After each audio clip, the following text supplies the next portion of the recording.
there has been a big bit of news, and I think this is genuinely worth time and consideration.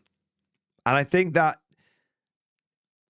it kind of feeds into something that I've been saying a little while now, that I think we're on the edge of a new era of tabletop wargaming, and that a rising tide truly does lift all boats.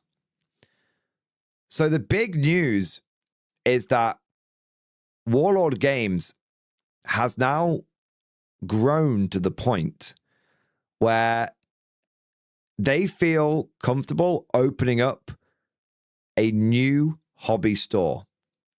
So right now, Warlord Games basically has the Warlord HQ hobby store, but they're expanding.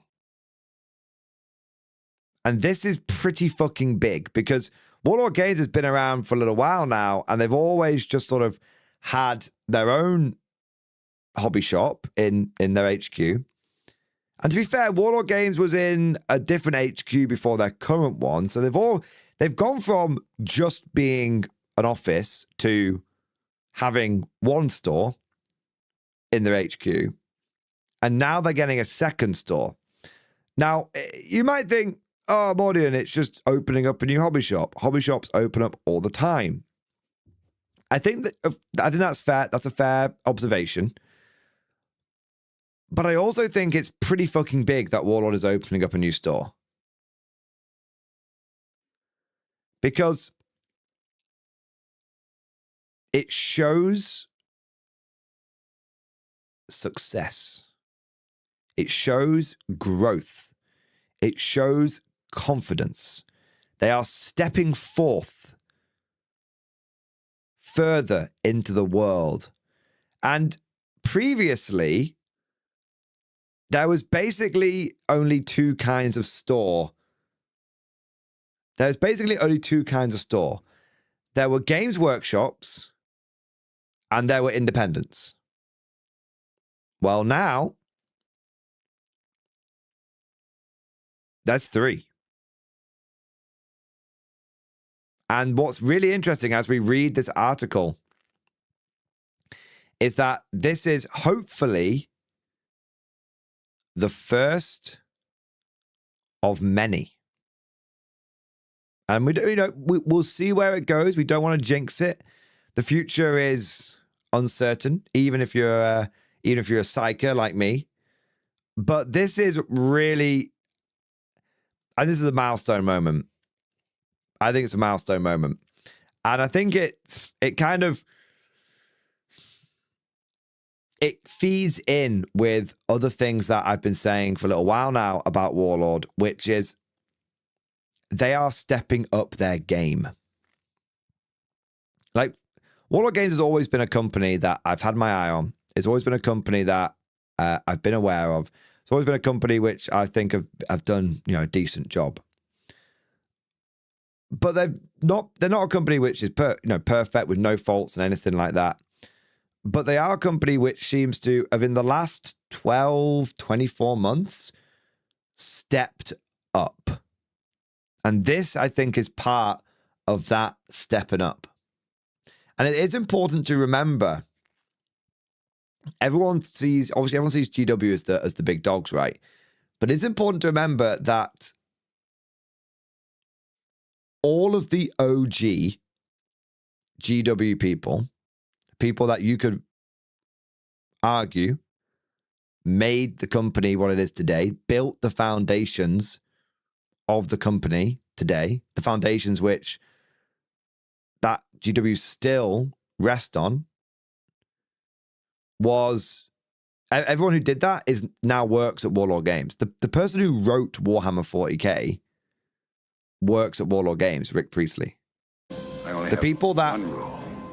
Everyone fights, no one quits. That you don't do your job. Very, very arguably, almost unequivocally, almost uncontroversially, wrote what is considered by many to be the greatest era of Warhammer 40k, Midhammer, 3rd, 4th, 5th. they all work at Warlord Games. Andy Chambers, Gav Thorpe, Rick Priestley again. The people that wrote some of the best Warhammer books of all time, like Gotrek and Felix, Bill King, works at Warlord Games. So there's some real pedigree there. And so seeing Warlord Games sort of step forth, step up, is really, really cool. And Alessio Cavator, the man who wrote the Lord of the Rings strategy battle game, the old good one, not the new shit one, works at Warlord Games. The man who was entrusted in some ways by the Tolkien estate to write the war game for their franchise works at Warlord Games. So there's some pedigree there, but Warlord Games isn't full of like old timers. There's some there. There's some pedigree there. There's some veterans there, but it's also full of new people, full of vim and vinegar, full of spunk. And I think it's this combination of new blood with new vision and that energy combined with the old timers, the experience, people who are war gamers first and in some ways businessmen second, which I think is going to make for a very, very interesting combo. So let's have a look at the article. We're incredibly excited to announce that 2026 will see the opening of the first Warlord game store outside of Nottingham. We'll be bringing you loads more news over the coming weeks and months about our exciting new location in the northwest of England. But firstly and most importantly, let's meet the man behind it. You might know him for his Conflict 47 article series, but Chris Sheriff, there's a new sheriff in town, is a man of many talents, and he'll be leading a new store into the future. Let's see where his head's at on the eve of this momentous occasion. Chris, you're not meant to wank yourself off in the article saying that you are a man of many talents. No, I know someone else will have written this bit. So I've actually met Chris. He's a nice guy. Got a lot of time for him. Yeah. This is quite a momentous location. Now, what's important to note, this is a very, very interesting location to choose. Now, some people might think, well, why didn't you open up in like London or something like that, right? For the Americans, especially in chat, it is worth pointing out that the northwest of England is one of the most popular places for war games. It's crazy. Every town, every city has multiple wargaming shops, hobby shops. Like, it's actually, it's really, really just full to the brim of hobby. And so this choosing to start your expansion in the Northwest is a genuinely savvy move. Let's put it this way. Element Games, one of the most well-known hobby stores, I would say, in the world. There's every single UK YouTuber who does wargaming basically has an Element Games affiliate link, right? Everyone does. And even if you're in America, you know who Element Games is. Where did I choose to do Thanatos? Element Games. Where's Element? Northwest. Stockport. Manchester, Leeds, Liverpool, all in close proximity up that way. Yep.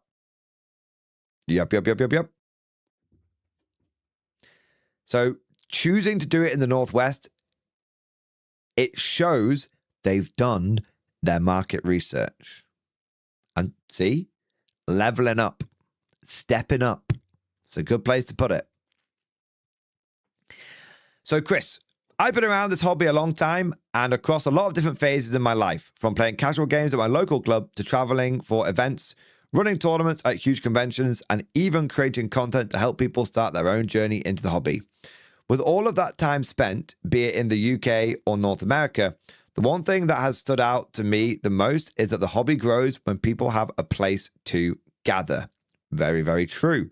So one thing that's worth sort of mentioning here is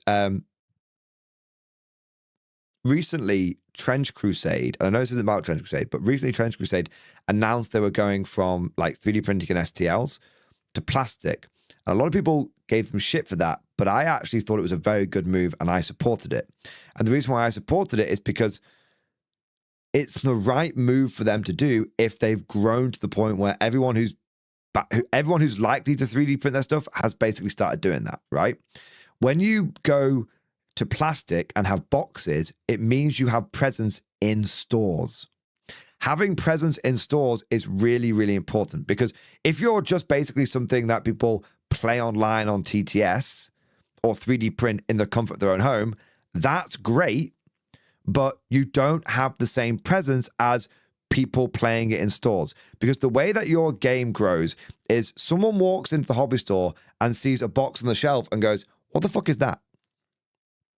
Someone goes into a hobby store and sees two people playing Trench Crusade and goes, whoa, what the fuck are you guys playing? And they go, oh, Trench Crusade. And they go, oh, sick, man.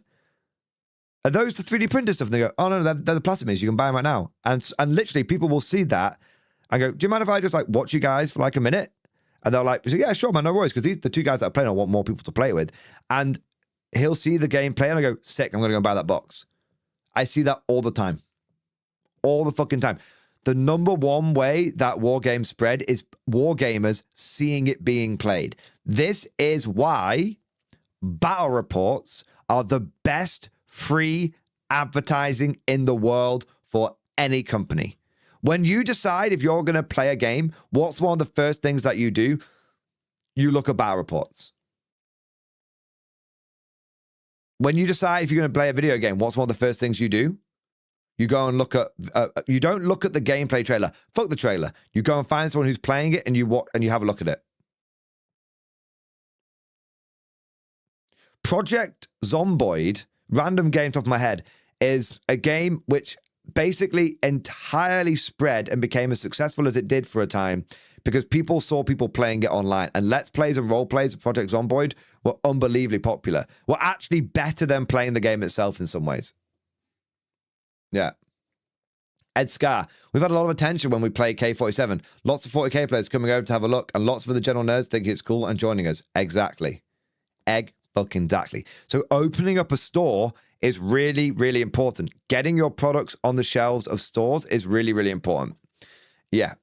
So the hobby grows and people have a place to gather. Abso-fucking-lutely. Very, very, very true. Not bullshit.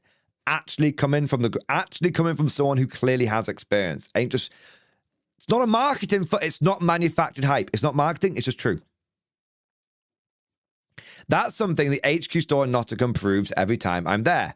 The moment you walk through the door, you feel that mix of excitement, curiosity, and belonging that happens when a community has a shared home. From new players getting their first demo to veterans dissecting their latest game, it only happens when the space invites people in and gives them room to be part of something. Absolutely. 100%. It's one of the great tragedies of modern video games is that you no longer have midnight releases where everyone goes down to the store. It used to be so I said this the other day on stream. I'm so glad that I grew up when I did, because going down to the game store or game station back in the day, going down to the game station with your mates and all picking up the video game together, fucking peak. Absolutely peak. It's still very much a thing with war gamers who will prefer to support their friendly local gaming store because they appreciate having that store in the community. I actually know this guy. This is Simon. And I've actually, me and him actually, I played against him like dozens of times, and he's actually been in some after action reports. He's a top lad. Got a lot of time for Simon. He's famous. Simon, you're famous. Not salty Simon. Simon, you're famous. Before joining Warlord Games, I spent almost a decade at the Sentry Box in Calgary, one of the largest and longest running hobby stores in the world. And seeing how a space like that works day after day shaped how I think about retail and community. When a store works, it becomes a kind of engine for the hobby. Every game fuels the next list idea. Every paint session sparks a conversation that turns into a plan for the next campaign. It builds momentum, and a good store keeps that momentum going week after week. Yeah, absolutely. How many times have you chatted with someone about an army they're thinking of cooking up, and then you see them like a few weeks later and they're using that army, and you're like, oh my God, that looks awesome. And it makes you think, I want to have a cool new hobby project. Yeah. That's the heart of the vision for Warlord Games' first standalone store. We're not trying to recreate the HQ store. We're taking everything we've learned from it and everything I've seen in the great stores I've visited around the world and building something purpose-made from the ground up. A place with room to roll dice, paint models, learn systems, run events, and meet the people who share your corner of the Warlord universe. I'm going to say it right now. I'm going to say it right fucking now. If this store is big enough, I'm going to run K47 events there like on the regular. Happily. Fucking-ly. Warlord, if your shop can get 8 to 12 people minimum, ideally 12, and I can run a K47 event there like every month, pencil me in. Like, pencil me in. Pencil me in. I'll happily run it. Bolt action K47, I'll happily run it. Regular, I'll stop going to other people's events. I'll start running my own. I'm not even fucking doing it, man. I'm not even fucking kidding. Yeah. Not even kidding. Somewhere you don't just shop, you take part. We want to be the kind of store where you can drop in for a quick chat on your lunch break, sit down for a spontaneous game after work, or spend a Saturday running a full campaign.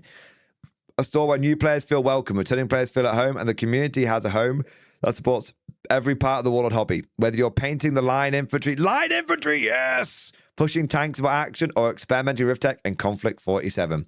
Bro.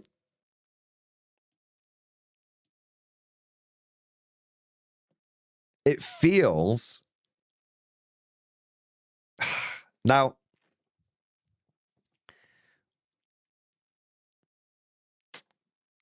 let's finish reading before I say what I was going to say. We're taking our time to get this right because this store needs to stand out on its own merits first. Yeah, but you got to get it. Yeah, better for it to be done right than to be done quickly. It's that simple. The goal is to create a space that genuinely works for gamers, for painters, for newcomers, and for the wider Warlord community. If we build it well, it becomes a model we can learn from and refine as we go. This isn't about rushing into more stores tomorrow. It's about building a solid foundation for what a dedicated Warlord retail and community space can be when it's done properly. This is the start of that journey. I'm looking forward to taking these first steps together with you all. Chills. Chills. Okay.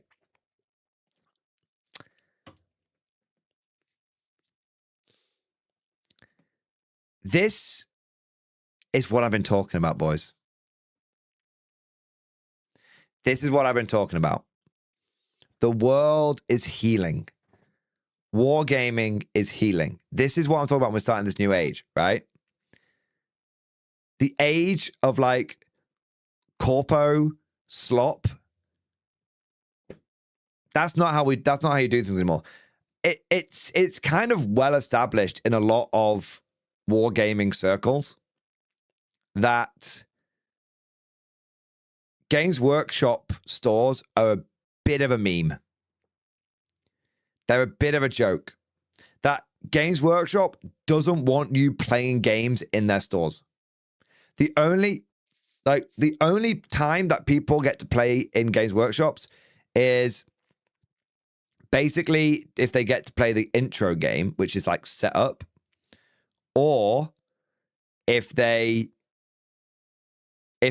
lucky, there'll be like a 4x4 table with like 8 kids gathered around it, all like screeching and like throwing dice at each other and like picking their noses.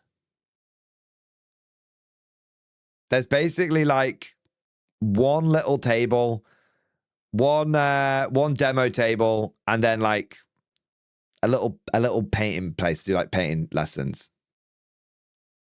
That's what it's like in the UK. GW stores are just, all GW stores really are is advertising. Yeah. I was reading I was reading the investors report for GW yesterday, and it was literally saying how they have no interest in people playing games there. It's just somewhere to sell starter kits to aunts and grandmas. Yep. Yeah. Part of me wonders if they go something bigger, but actually I tend to rarely have less than 30 players. Yeah. It'll be interesting to see how big the store is they've gone for.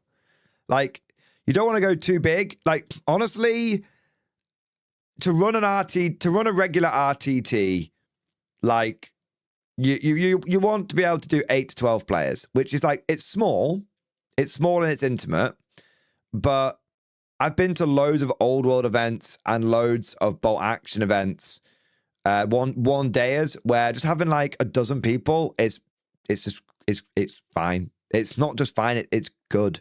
It's great. It's vibey, you know, it's close knit.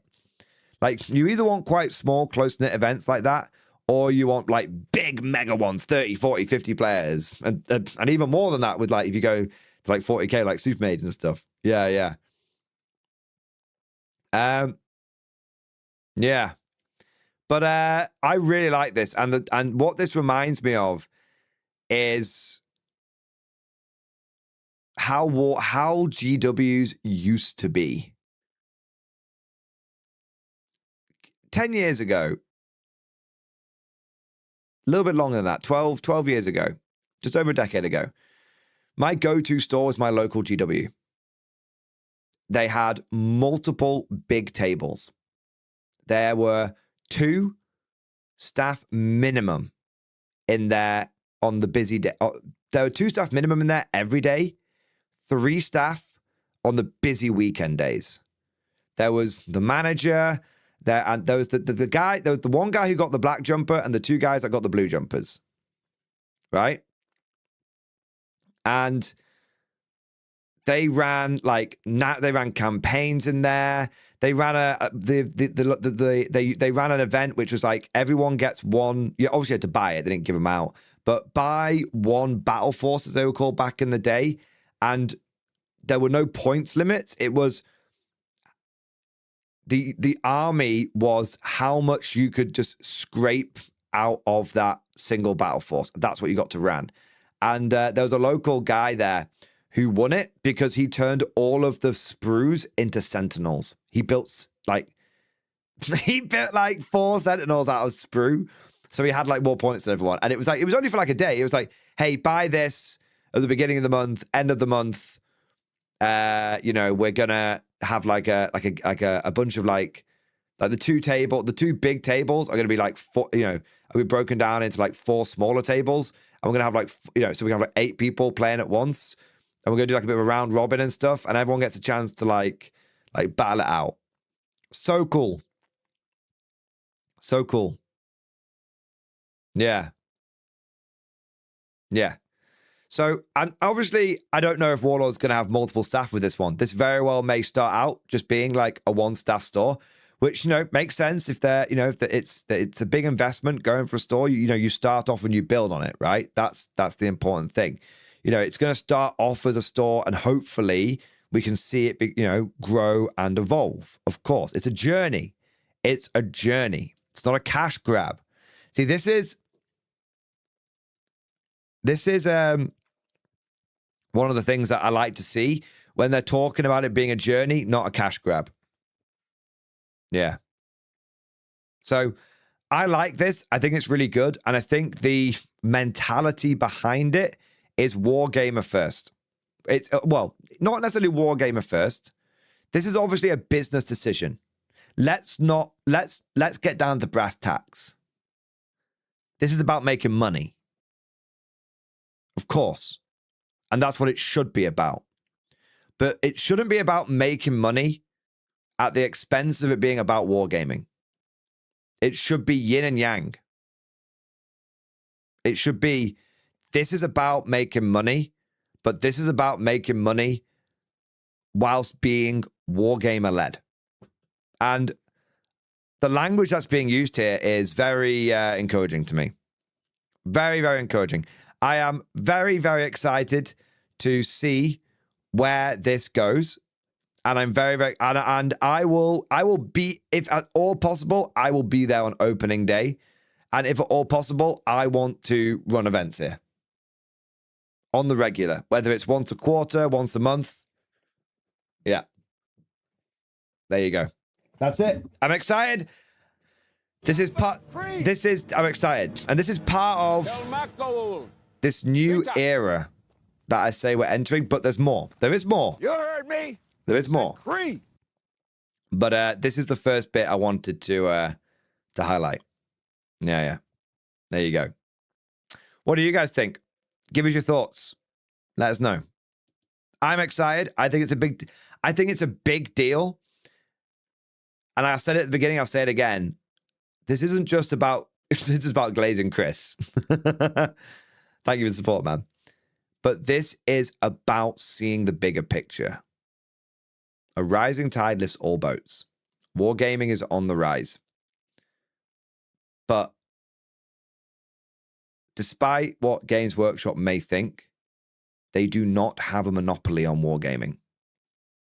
And every day, every release Games Workshop does, because of their antics,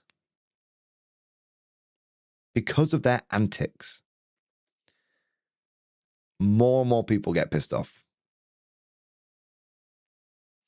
And all it takes is for someone to step up and show a better way of doing something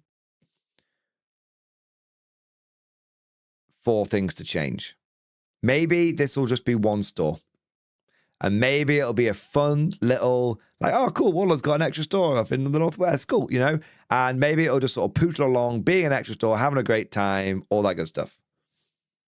And if that's all it is, then that's still fucking epic. But it could be the beginning of something even bigger. Could.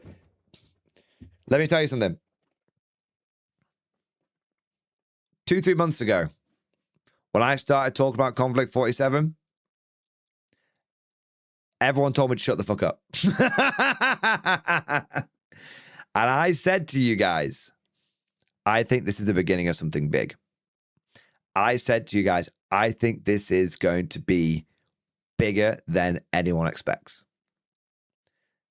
That the conditions that exist right now are very unique and something we've not seen before. And Conflict 47 had the potential to bust open not only a rift, but bust open a new era of a once-in-a-lifetime event when a new game really, really kicks off and stays off. And you all thought I was mad. Now none of you think I'm mad. Send me to the black ships.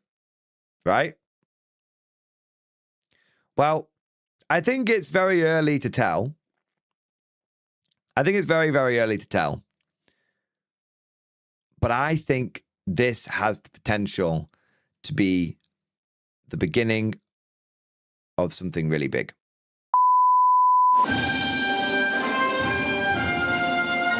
Would you like to know more?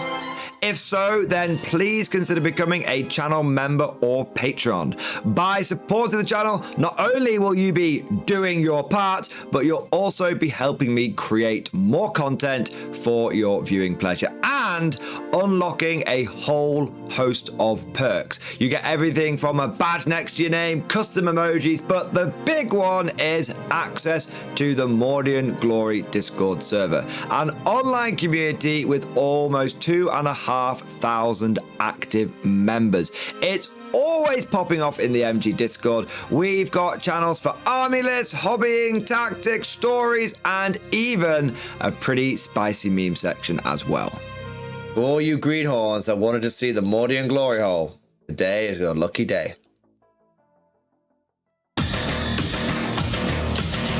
And joking aside, I do want to say a massive thank you to all of the current channel members and patrons. You guys are amazing. Truly the lifeblood of the channel. I could not do Mordian Glory full-time without the incredible and generous support of my members. So thank you guys so much. And last but certainly not least, I want to say a personal thank you to all of my top tier Patreons. These are the War Masters, the people who have truly gone above and beyond the call of duty. So a heartfelt thank you to Redfield, 32, Jurgens, Miasma, Try Again, Bragg, RJ, Scorpion, Bonbon Vert, Lord Pryor, Nicholas Walsh, John Stubbs, Guardian, Varney, Sword, Fish Trombone, Picklock the Forged. Seriously guys, thank you from the bottom of my heart. Your support is incredible and it makes a huge difference. Thank you so much. That's all for now. Hope you've all enjoyed today's video, and of course, as always, see you guys next time.